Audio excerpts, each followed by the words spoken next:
Nasser Ssenyendo. I'm from Uganda. I was born in Masaka, about 500 kilometers from Kampala here. I was born hearing. At the time when I was 10 years, I became deaf because of meningitis.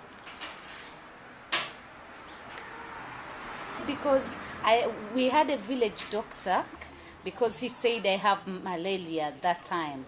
But it wasn't true, so he gave me wrong medication which spoiled my ears. It was really a very big challenge for me, because my life was in two worlds now, the world of the deaf and the world of the hearing. Because the time I was hearing, many people would comment negative about the deaf people. The deaf people become annoyed so fast. They are robbers. If they get stones, they just throw at you. People giving me names as Kasiru. They were nicknaming me because I was unable to communicate with those people in my village. So it was really a very big challenge for me. But my parents were very supportive. They were really supportive, and they decided to bring me to the deaf school. After my primary, the parents had to spend a lot of money. My home is really far deep in the village, but I was able to come to Kampala here at Ntinda Deaf School and be like other children.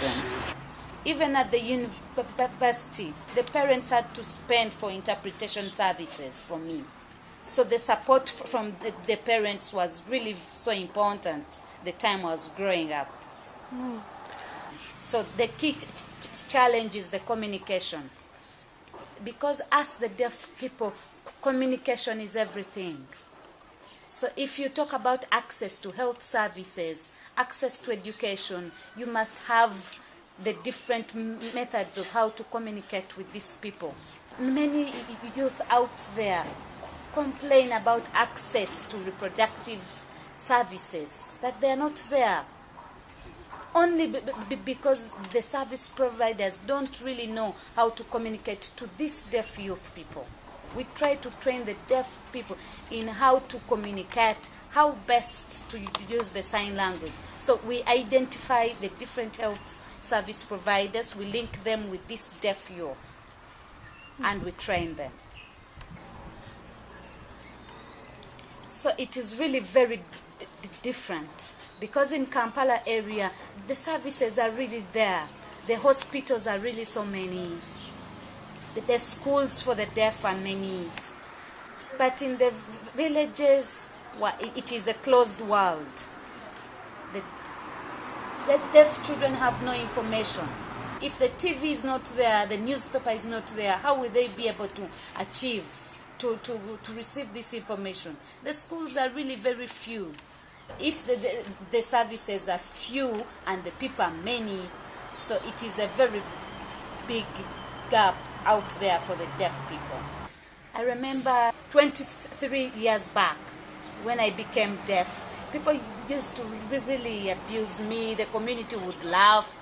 But then after, on the graduation day, I decided I go to the village, I make a party there. So I had to invite very many people, about 300 people, to come and witness. Then I had to show them that these deaf people can, if I've done this. And people were really happy, and they had never seen a deaf person having a degree. So the story is really continuing in my village. So that experience really had to show people that the deaf people can really achieve if they have the family support. So in the next 10 years, I really want to see all the deaf youth empowered. Through education mainly. Because without education, the children are nowhere. They can't access any other opportunities. So we have one member of parliament in Uganda who is deaf. He's a community. We need a community leader who is deaf also. We need engineers who are deaf. We need doctors. So you can achieve that through education.